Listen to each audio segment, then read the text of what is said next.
Salut, c'est Rémi le permaculteur bourbonnais, j'espère que tu vas bien. On se retrouve aujourd'hui pour une nouvelle vidéo. Alors je vais te parler tout simplement d'un système que j'ai mis en place pour justement prendre soin de l'humain chez moi. Il faut savoir que mon potager est tout en longueur. Là par exemple pour me rendre à mon poulailler, j'ai environ une soixantaine de mètres. Et j'avais une problématique, c'est lorsque j'ai des salades qui sont comme celle-ci, qui sont montées à graines, et bien tout simplement voilà, je les coupe pour les donner à mes volailles. Mais à chaque fois je parcourrais donc environ une soixantaine de mètres, aller-retour, voilà donc 120 mètres au total, pour pouvoir aller jeter juste cette salade. Donc j'avais une autre problématique, c'est que j'avais aussi du côté gauche de ma clôture, et bien de l'autre côté il y a une haie dans laquelle il y a énormément de limaces, d'escargots qui avaient tendance à passer dans cette partie-là du jardin. Et bien donc moi, pour résoudre le problème déjà de moi en tant qu'humain, donc prendre soin de l'humain, c'est un des principes fondamentaux de la permaculture.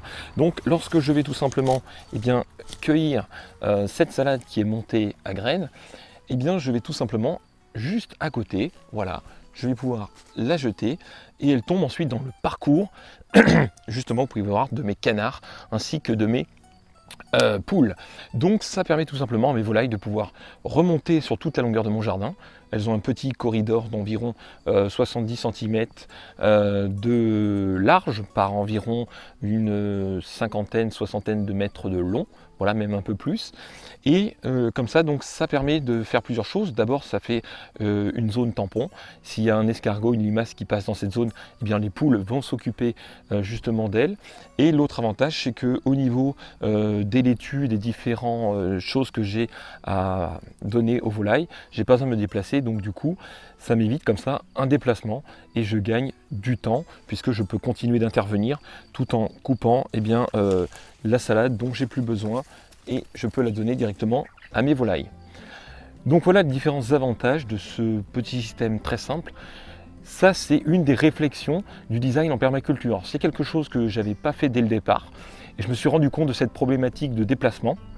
Et j'ai donc ensuite adapté tout simplement mon design en créant un parcours supplémentaire pour mes volailles, en sachant que ça, c'est pour elles qu'un petit parcours, mais elles viennent régulièrement parce qu'elles savent qu'il y a bien justement de la nourriture qui est jetée à l'intérieur, en l'occurrence des salades, des légumes, des épluchures, etc. Et il faut savoir qu'elles ont aussi le grand parcours voilà, qui leur permet donc de pouvoir gambader comme elles le souhaitent. Donc voilà, tout ça pour vous dire qu'un design en permaculture n'est pas arrêté, vous pouvez le faire évoluer vraiment tout le temps. N'hésitez pas à me dire dans les commentaires si vous aussi vous avez modifié votre design ou si vous avez peut-être, ça va vous avoir donné des idées pour peut-être ajouter ce genre de choses chez vous. Donc voilà, n'hésitez pas à me le dire directement dans les commentaires. Et puis maintenant, je vais aller vous montrer tout simplement vous faire un petit tour du jardin pour vous montrer quelques petites récoltes intéressantes que j'effectue en ce moment. Allez, maintenant c'est parti. Voilà, comme vous pouvez le voir ici, vraiment un champ de fraises des bois. Voilà, donc de succulentes fraises des bois qui sont juste ici sous des tout simplement noisetiers. Donc voilà, sous des Corylus avellana. Et vous pouvez voir ici ces savoureuses petites fraises des bois. Alors voici une création originale, c'est tout simplement un pot de fleurs et juste dessous, et oui, j'ai mis tout simplement une tomate qui est la tête en bas, donc qui est à l'envers. Et vous voyez bien que ça fonctionne plutôt bien, elle s'est redressée. Et bien dans quelques temps, je vous montrerai mes futures récoltes. Voilà, donc n'hésitez pas à me dire dans les commentaires si vous avez déjà eu l'occasion de tester les tomates à l'envers.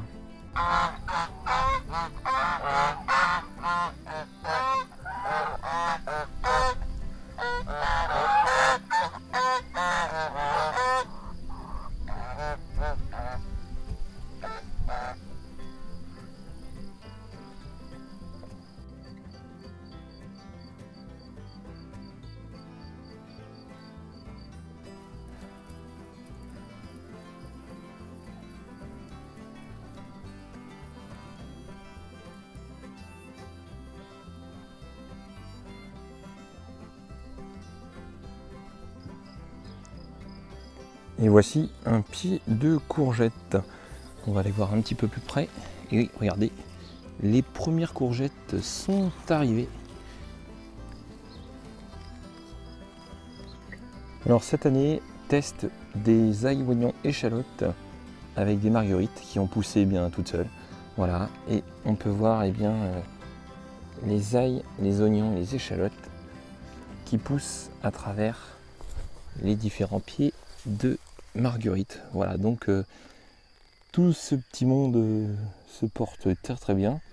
On peut même voir aussi un petit peu la biodiversité à l'ouvrage. Alors parlons de biodiversité, je vais vous emmener voir une plante vraiment dingue pour les abeilles. Allez, c'est parti. Alors c'est de la facélie. Voilà, vous voyez un petit peu la biodiversité au niveau de cette plante, c'est juste dingue. Le nombre d'insectes pollinisateurs qui viennent sur cette plante. Et quand je dis insectes, c'est vraiment tout type d'insectes, puisqu'on a même aussi ce genre d'insectes.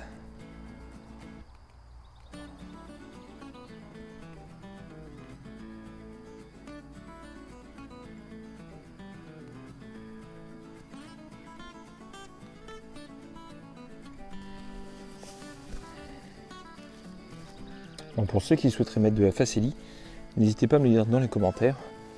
C'est une plante très mellifère qui attire énormément d'insectes. Et moi je vous la recommande vivement. On peut même voir que les bourdons sont aussi, eux, à l'ouvrage.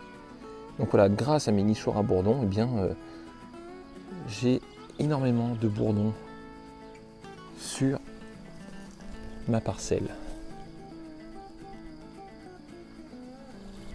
Voilà, ici on a une abeille.